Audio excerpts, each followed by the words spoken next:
It has been a while. Apologies for that. I'm going to switch to 2 weeks, I think, every 2 weeks, Japanese. Welcome to episode 4 of the Japanese podcast.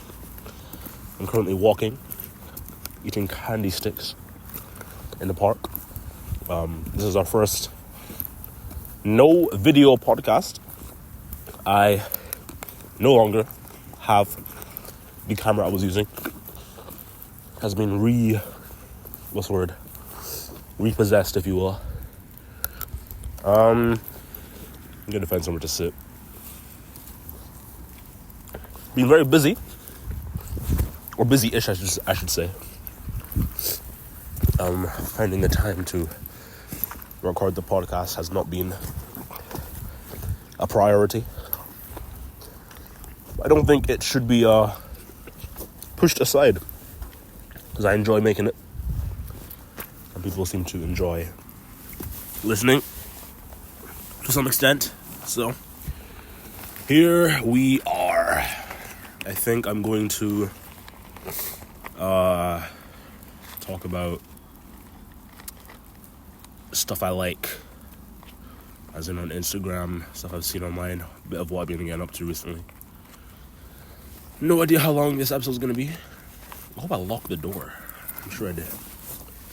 Anyway, I'll be uploading this the same day I make it, so it's a Monday. Right now, coming out on a Monday, crazy.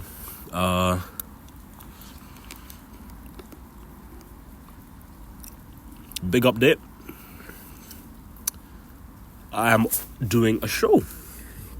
I'm performing on the 9th of September, a week from now. I'm going to be doing my first ever performance of my own original music. And I am very fucking excited. Oh, it doesn't sound like it right now. I'm just like chill. But I'm genuinely fucking buzzing. It's insane. It was like a month ago maybe that I said one of my big goals for the next 12 months is to perform. And I really did not think it would happen anytime soon. I thought it'd be more one of the later ones that I would even touch. But here I am. Very, very, very, very, very excited and hopefully about to put on a good show. It's not solo, it's part of an African night at the Perth International Cafe on the second Monday of the month, every month here in Perth. A different culture is kind of represented, and performers, artists,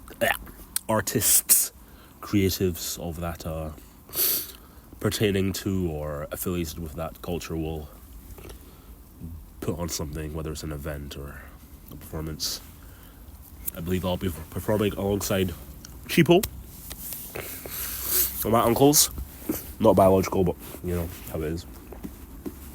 He's been making music for a while, like in music for a long time. I'm hoping to do some special things that you won't see coming, hopefully. I'm not really sure. I really want to put on a good show. I'm like working on the back-end tracks because I don't want it to be like I really want to build a reputation as a fucking wonderful performer, have great energy, not be relying on the main vocals already being there, not just singing over them. I want to make it a fresh experience every time, involve the audience somehow. Been studying Tyler, Doja Cat, a bit of Childish Gambino in terms of how they perform, even Travis a little bit, but I will not be using auto-tune.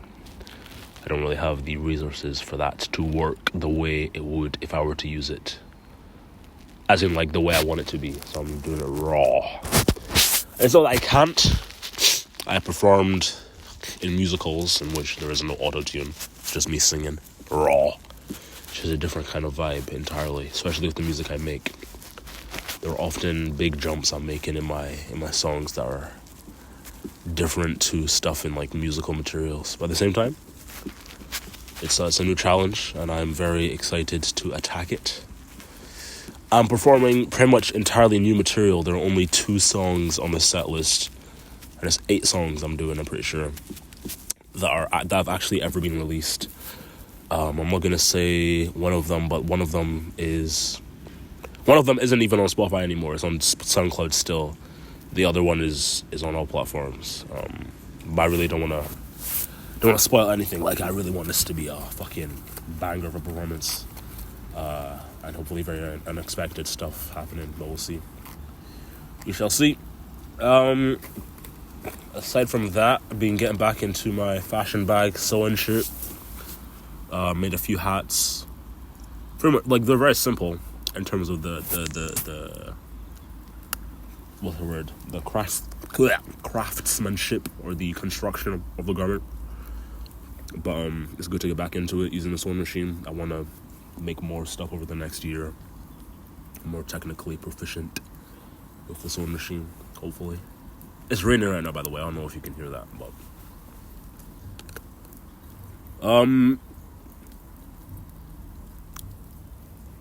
yeah, going to a performance tomorrow. I'm going to see Nourished by Time.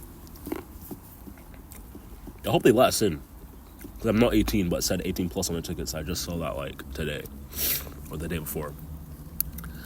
I cut my jeans and then sewed the sides, like sewed the bottom of them to my sides to make it like wide. They're basically wide jorts. And also sewed the waist, like altered the waist to make it fit me correctly. Then painted them. So I got jorts, even though we're going into autumn, getting colder. You know, I think it'll be good to wear to performance in the heat.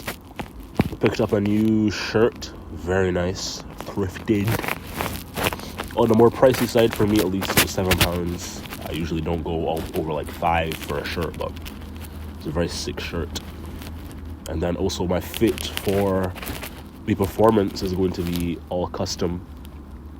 You will hopefully see how that looks soon enough. My fit today, I don't know if I'm not gonna show it. You're just gonna have to imagine it, because it's literally an audio podcast. But I'm wearing a Patriots jersey and trousers I made a while back that have zeros on them. They're very cool.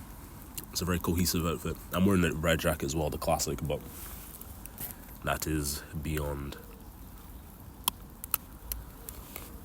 It is what it is. Yeah,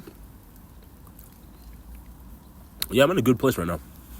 I had a bit of a rut again last week, but I'm kind of coming to terms with the fact that you just gotta deal with that. That's literally life, you know.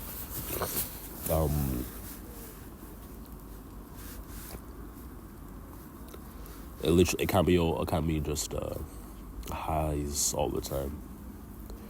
There's a clip of Tizo Touchdown saying, "Idolize the highs as much as the lows," which I think was a very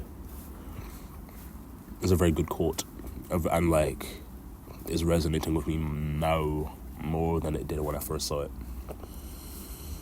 because it is very true.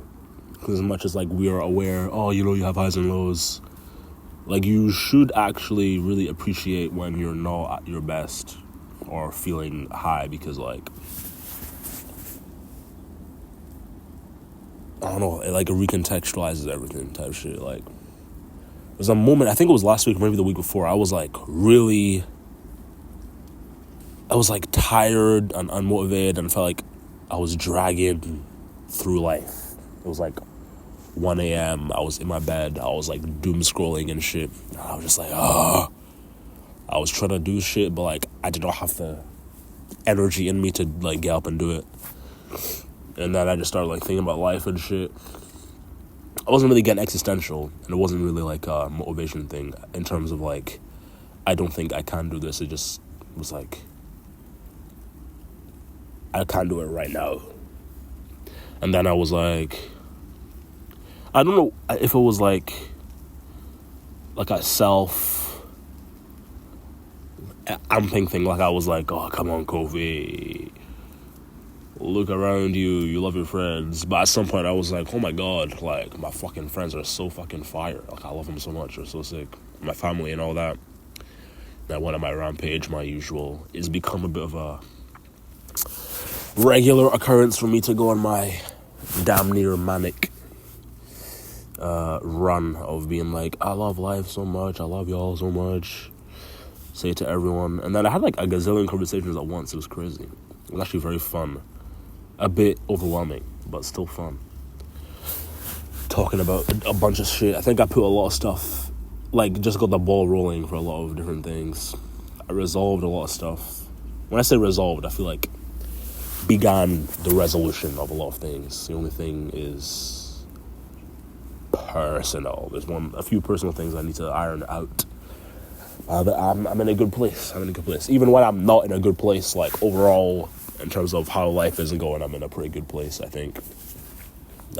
I'm happy with my level of self-awareness currently.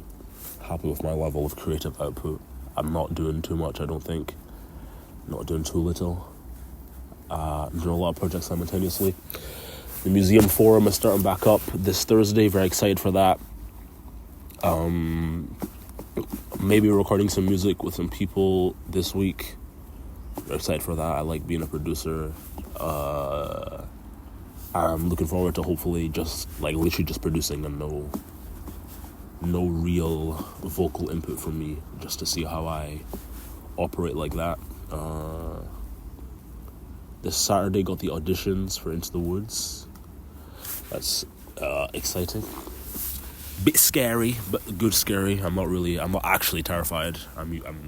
That's another thing I'm kind of strange for. Like, I don't really feel nerves until maybe 5 minutes before doing something, or maybe not at all. Like sometimes it's like it doesn't happen at all. Like with Legally Blonde, I felt nerves when like right before meeting everyone, I think for the first time maybe, and then right before going on stage, I felt like the jitters type shit, like the I just had to do breathing shit for that. And that was good. It was Gucci. It's weird. It's like you feel nervous and then I get on stage and I'm in the zone kind of, and then I come off stage and I'm like coming down from it, and then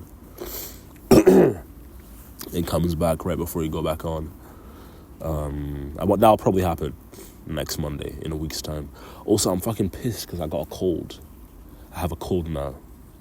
I was literally like, I think maybe from like the last like 4 weeks, 5 weeks, I've not had any issues with my nose. And like I underappreciate how amazing that is, because I think for a long time my nose was fucked, but I was just back. And it's so ass. I hate not being able to just go properly, like just no issue. And then like maybe 3 days ago I had to blow my nose and I was like, oh shit, it's been so long since I've had to do that. And I was like, fuck, this better not fucking like start that shit back up, because my nose has a tendency to block itself. I had a sleep apnea as a young child. I had to get fucking wheeled away in a wheelbarrow. Not wheelbarrow, an ambulance. Like, in my head, I thought of a wheelbarrow as like a bit, but I didn't think I was going to say it out loud, but then I did. So, here we are. Oh, I sound like ass, literally like ass, holy shit. Fuck. But yeah.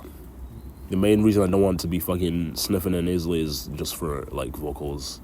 Because I really can't push my voice the way I want to if I'm nasally. It'll be very annoying. I can do the lower notes. I think I can rap. But it's just the moment I go above literally my nose when it comes to, like, my vocal. Like, I had touched the head voice without sounding like a fucking balloon. which is grim, very grim. Very grim indeed. Oh!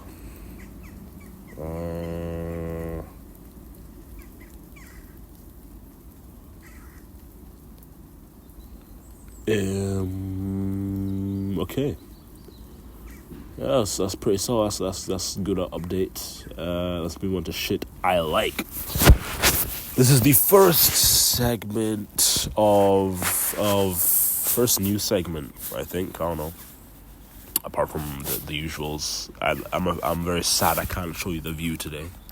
It is very wet though, so I can inform you of that at least. I made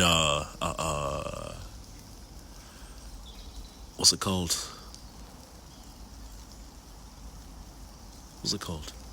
I might actually edit this just to I'm trying to think what I'm going to do with this, because it's a different format. It will just be audio. And I wonder if I will... Anyway.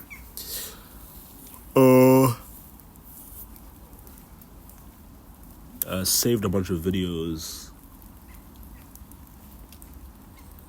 And I think I need to be in front of the camera for this. The new segment was going to be called I Fuck With This.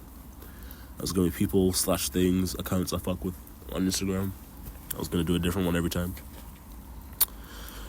But I don't know if I can right now. Just because, like, I can't show you them. You just have to fucking imagine it. Is that it? I will say the first one was Goob Smooch. And he does, like, fucking crazy animations. They're, like, they're actually more, like, what's the word? Like comic panels, but I would consider animation in a certain sense. It's like animatic shit, you know. Hello, man.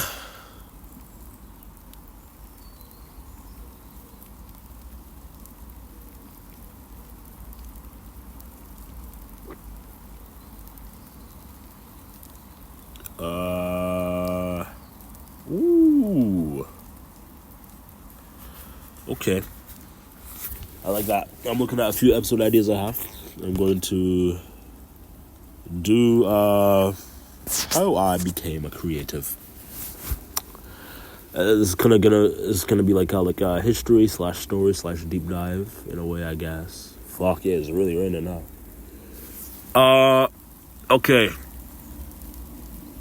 So my name, Gov name, is Sonido Kofi Sawarnu. Sonido is Spanish for a sound. Kofi, Ghanaian name, meaning born on a Friday. It means it's like a boy born on a Friday. It's like the male version of a Friday born. Everyone in Ghana, not everyone in Ghana, but the Akan people of Ghana assign middle names to their child based on the day they were born. And the reason people call me Kofi is because, like, before you're named based, like, let's say you were born but you haven't, like, the parents haven't picked a name yet, they'll just call you by that name. And so that kind of stuck. And it's also easier for people to say Kofi than Sonido. Most people say Sonido or something along those lines. I got called Sonny in, like, S5 or S4 like a few years ago with my teacher, and it was like the first time it had been called Sunny. It was really weird. It's kind of fire though. The jacket is now over my head.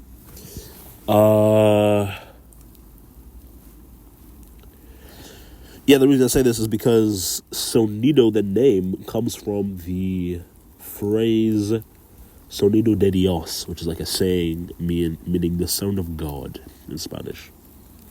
It's kind of crazy because, like, all the twists and turns I made to end up back on the music path. That's not necessarily my primary path, but it's very much a prevalent path in my life. Music is very important to me, and it has been for a very long time. Since I was a young boy, I've always been interested in, like, expression of oneself through music, through art, through all the above. I think the first time I wanted to be, like, a creative was, like, didn't really know how it worked, but I knew I wanted to try music. I like wrote songs.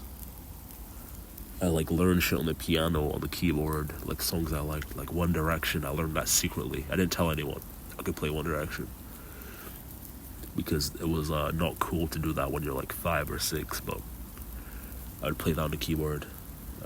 Songs I liked on the radio. I'd play like, I think a bit of Imagine Dragons potentially. 21 Pilots. I think I learned Heathens on the keyboard. That was fun. That was a banger of a song that low-key still slaps. All my friends are heathens, oh yeah, isn't that the? I'm pretty sure that's what they use for If Looks Could Kill. It was like a cover of Heathens, and then someone sampled it and put it in the beat for If Looks Could Kill by Destroy Lonely, which is wild. I might just go back into the crib low-key. I might walk back to the house because the rain is fucking pounding down. All falls down. I'm literally just sitting in the middle of the fucking, what's it called? Like, there's no shelter above me. There's no tree above me to cover me from this shit. Oh. Now, hang on a damn second. And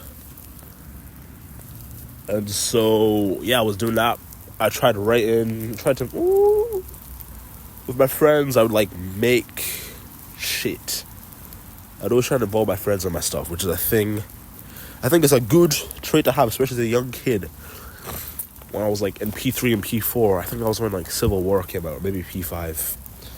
And I was like, guys, we're going to make a junior version of these Marvel movies. And it was going to be called like the Junior Avengers or something. And so we would like rehearse the scenes we had seen from Civil War in the playground.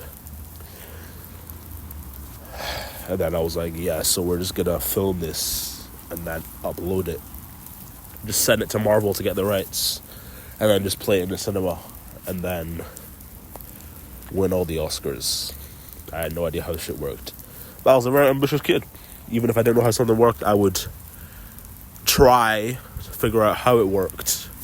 But a lot of the time, that like, especially when I was younger, it would be like really, really down to my imagination. Because it would literally be unfathomable to me to know about like the pre-production, production, and post-production process of anything without experiencing it firsthand. So it would be up to my brain to figure that out.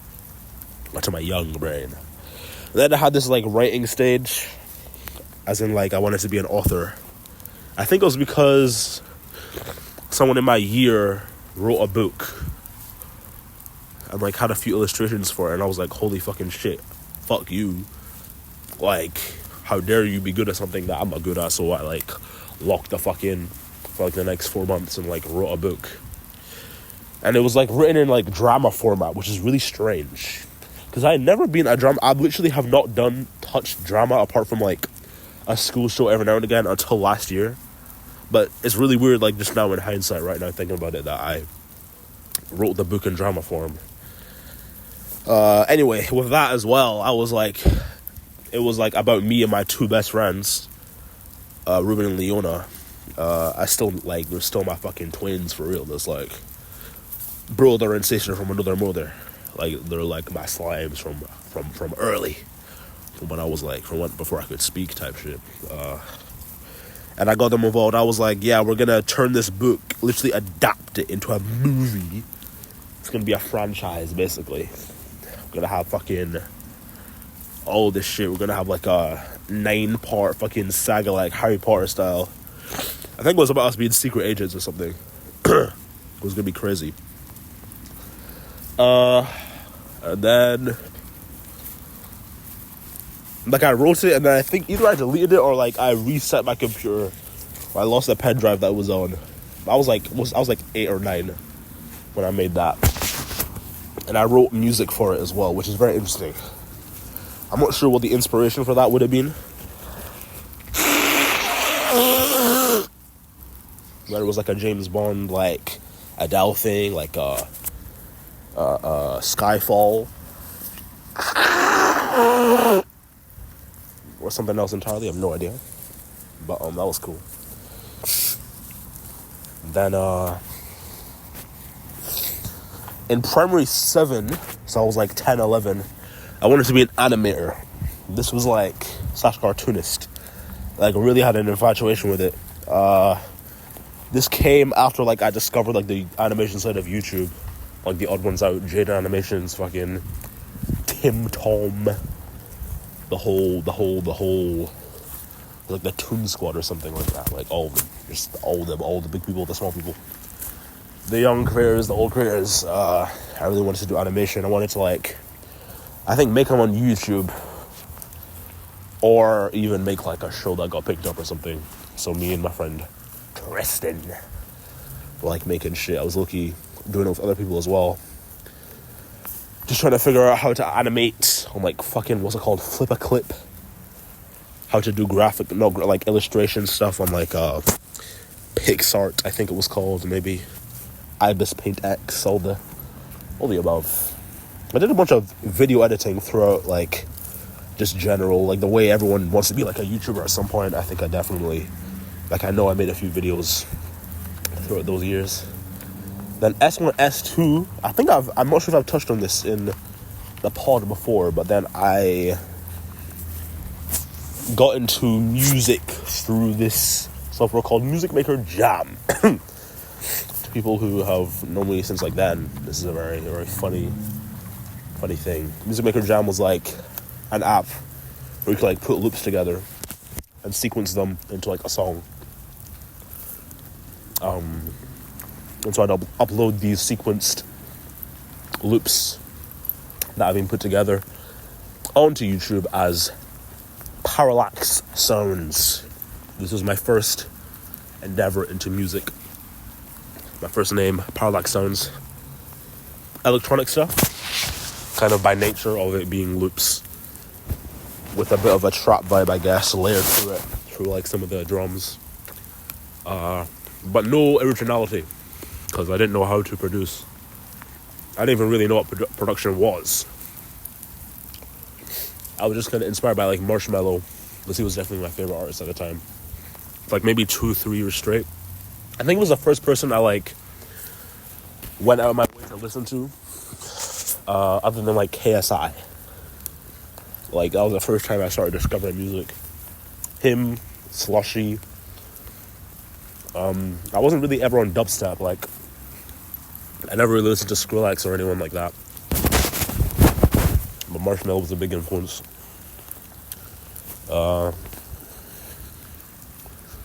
And so like I did like an illustrative. I had like an avatar for Parallax. It was like a blue guy.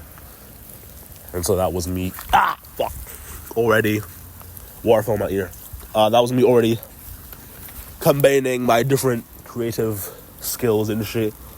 I was doing like video editing for like the visualizers, and I don't know if I was posting daily or weekly.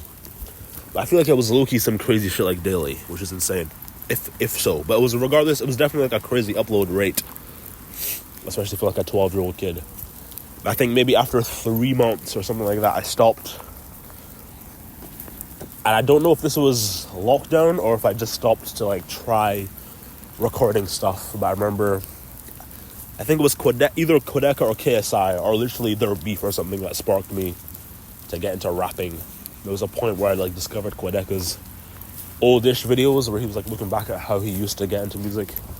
I was like, I'll do that too. And so I like started looking at type beats on YouTube, and I'd rap over them like in the most scuffed way. Like I'd use I'd play the beat out loud, press play on the voice recorder on the same phone that I was playing on, and then like it would capture it in the voice recording. So it'd be like the playback of the song and then me recording over it, which was really fucking terrible. I don't think I have any of those though, unfortunately. It might be on one of my old phones, but I'll have to recover that to see if it's there. My ass is really wet right now from when I was sitting down. And then I got BandLab for the first time. This is like a key, pivotal moment. BandLab is always seems to be a very important step in everyone's journey. At least for this generation. A lot of people have come up off BandLab. David, I believe, D4VD, La Tyler, few people have come up entirely on BandLab. Some people have come up like evolving from it. I think Wonder Girl might have come off Music Maker Jam, or maybe it was Mixcraft, but I'm getting to that anyway. BandLab. Also, at this point, I started listening to Ramzoid, like watching his videos on YouTube, and he was like my favorite artist for maybe like 3 years straight, from like 2019 to 2022, 2023 even. He's like, I would definitely not have the style production I have if it weren't for him. He's the whole reason like 808s are such a big part of my production style now. Like that was the first time I'd ever heard bass sound the way it does in his songs. The way it's mixed is insane. And he has like, because he also came from electronic originally, making like dubstep shit or like general electronic shit. His attitude towards production is very different. Fucking hell, apologies. And that like comes through in his work, and so that kind of made me learn production. I basically learned by just like watching his videos and applying that to BandLab and later Mixcraft 6 and 9. Mixcraft was the production software our school gave us for music tech, and I'm very grateful for them giving us this license, because I would not be in a position I am in were it not for this opportunity. Definitely one of the most pivotal, if not the most pivotal moment was when I installed Mixcraft 6 onto my laptop in 2021 or 2020, right after the COVID pandemic. Like right after the first lockdown, which would have been like the spring when like we got to choose our subjects for the first time in S3. And so I chose music tech because I was so excited for that. And asked if we could get like a copy of the software, and they're like, yeah, here's the code. Got it and started fucking around, and I sent like the first ever loop, like my first ever like Mixcraft thing to Miss Hossick, and she was like, yeah, this is cool. I was like, damn. So I just started like cooking, and over like the next 2 or 3 years I learned production basically, and I like learned completely off of, I guess like fucking, what's the word, sheer will and determination. Cause like my shit was not, there isn't even a sampler in Mixcraft 6, which is insane. It's like you have to do everything in audio, otherwise you have to get an external VST for it. So I was literally, I'm sorry if this is literally jargon for anyone who doesn't know what production is, but I would literally just put 808s in like an audio track and pitch them up, and so they would be like really distorted and stretched out, which wasn't great for my quality, but also just taught me a lot about production, I guess, for the next 2 years. Upgraded to 9 when our school upgraded to 9, and they gave us the code for that, and that was fire.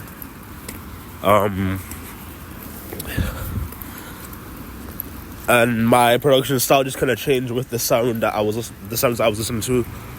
Got put on to like, not put on, but like started listening to Travis, kind of the big people, Travis, 21, fucking Drake, Childish Gambino, Tyler, everyone.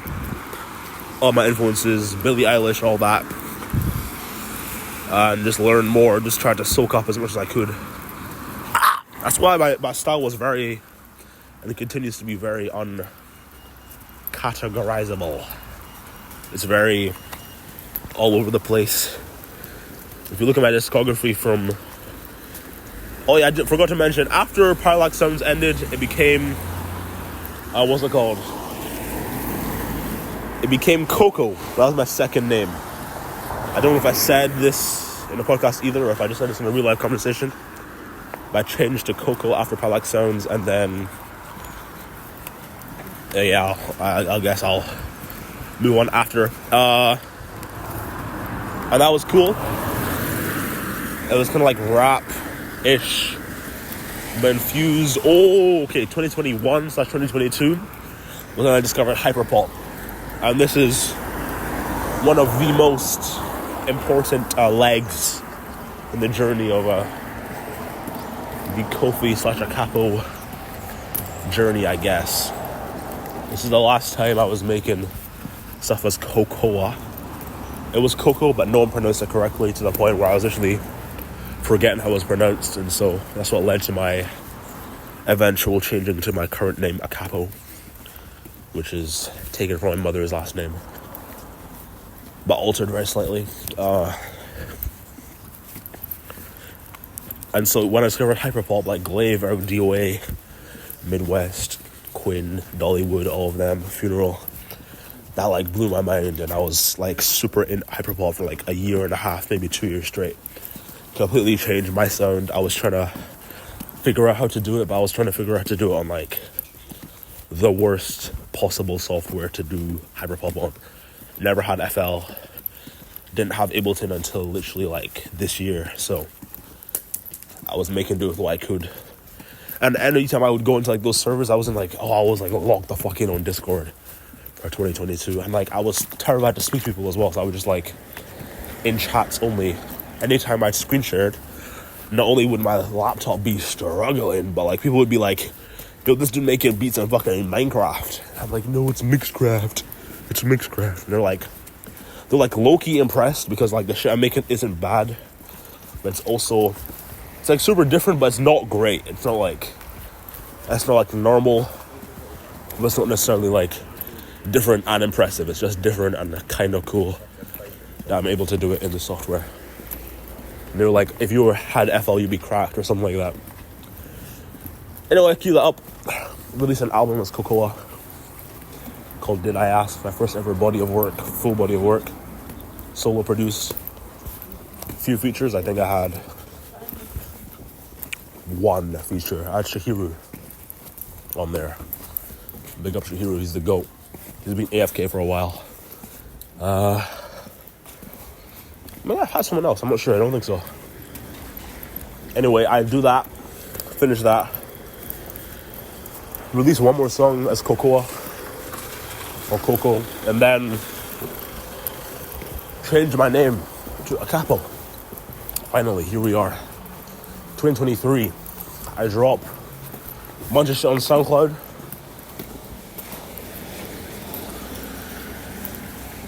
And my kind of artistic vibe is just whatever I feel like making, really. The first Acapo Spotify releases, or all platform releases, were the lostfiles.zip compilation piece. That was like just a compilation of literally songs I'd made over the last maybe 8 months that I thought were cool. Some of them kind of popped off actually after the fact that I posted them. Then I had a string of solid releases because it was like new sounds for me. I think this was like fresh after I'd installed, either after I installed Bushcraft 9 or after I got my new PC. Because up until then I'd been completely using a laptop. No, this was all on the laptop, but I think it was, I got a new one. And these were the first releases I made on those. Pretty much a year goes by. Actually, in my first year or 12 months of that, I released a project. Allowed me to introduce myself. Last year, 2023. In the summer, July the 14th, I think the date was. Has 2 features on it, Roan and... where's that it? No, there's Roan and North Star on Eczema and 3 AM. Very sick features. They're very sick artists, both of them. Extremely talented. So we do that. Then Halloween, I'm like, I want to make shit over the summer. Nothing really works out. Nothing really sounds too cool. Then in the summer, Halloween, I start cooking up stuff. I'm like on a joke. I think I go on stream, trying to make something. And at this point, I now have a PC, so I'm like running stuff a lot better. And so I tried to make something like Halloween inspired, and it ends up being like really like actually very sick. So I'm like, okay, I'll make a few more, and then by the end of the week, I have like 6 songs. I'm like, holy shit. So I drop a Halloween project called Red Eye. This came out last year. I think that's like my best, in terms of release stuff, that's probably my best body of work. In terms of production, cohesion, overall quality of concept. I think it was executed very well. I think allowing me to introduce myself is it's not a very clear idea, but there's just more ambition there. But Red Eye was pulled off a lot better. I think I was in a flow, I was in a zone for like 6 days straight, which was more concentrated than the maybe 6 months of spread out kind of disjointed ideas that came from allowing me to introduce myself. I am now inside my house, so hopefully it's not too bad. Then nothing really crazy happens. I don't think, did I drop anything before the end of the year? I think I dropped a few Alcatraz releases. Alcatraz is the trio of me, Marcel, and Conrad. We make music in school, occasionally in my house, and every now and again we post it. We've made a few bangers, actually. We considered dropping a project, but I don't think we ever will, actually. But a few of them were on Spotify at some points, which was very funny and very cool. Actually, I don't think I released anything. I released a few like singles, like melodic ones. I released like "Talk to Me," "How something was a problem with me," maybe, but a lot of them aren't there anymore, being taken down. Then this year, 2024, January, I release. Basically, in January, I want to release a song at least once every month for this year, for consistency, and also just to make sure I'm not stopping making music. And so that I keep it up. I do that for the first 6 months of the year. I release "What Do You Mean?" "The Grass Is Greener on the Other Side," "Everything Is a Mess,"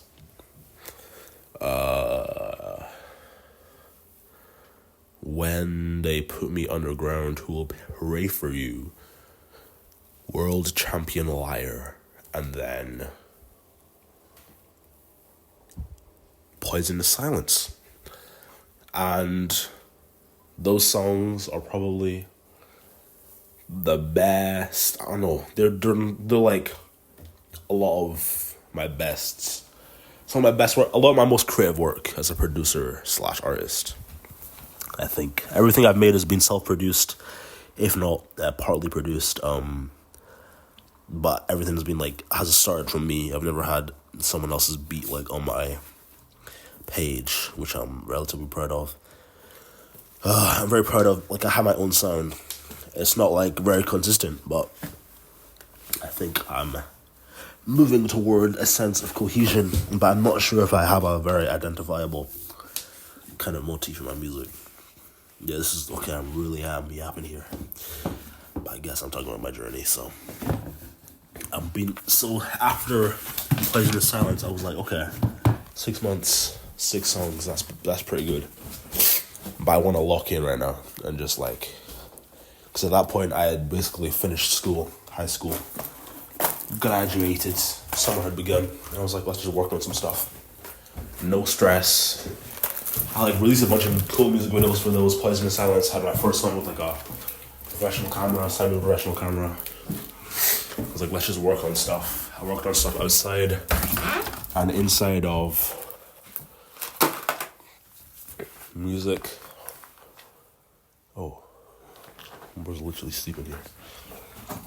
My brother is literally sleeping out cold in my room. Hang on a second.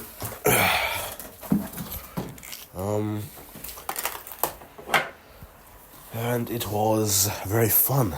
I've made a lot of cool songs over the summer. I'm very excited to get back to releasing. I think I'll drop something in September, which is this month. Probably drop something in November and December too. But next year is going to be, hopefully, a very packed, very crazy year, but we shall see.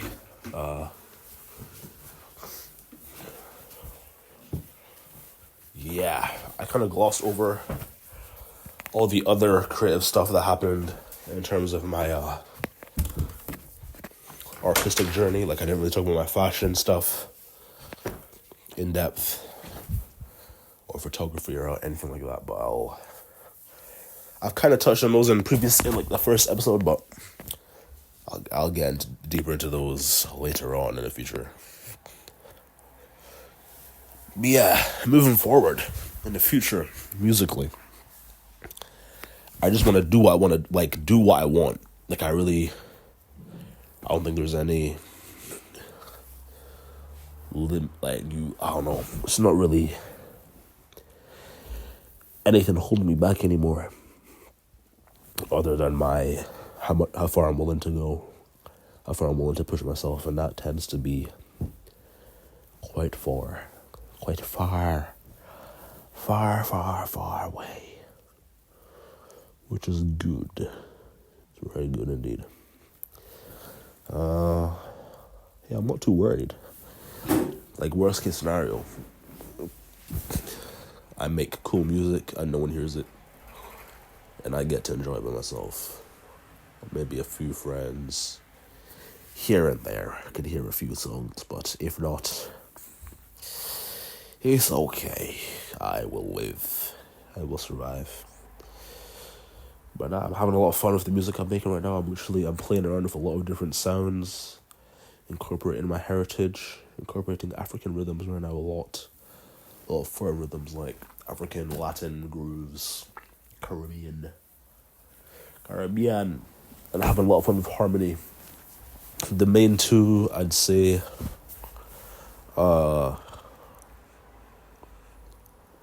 if there are signifiers in my songs, it's bass is super prevalent.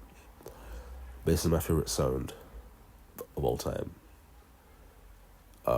Bass is just the sound of bass. That entire frequency of the low end is just too good, Bass guitar, 808, anything, a sub, just is my favorite sound. And so I just play with those in songs all the time.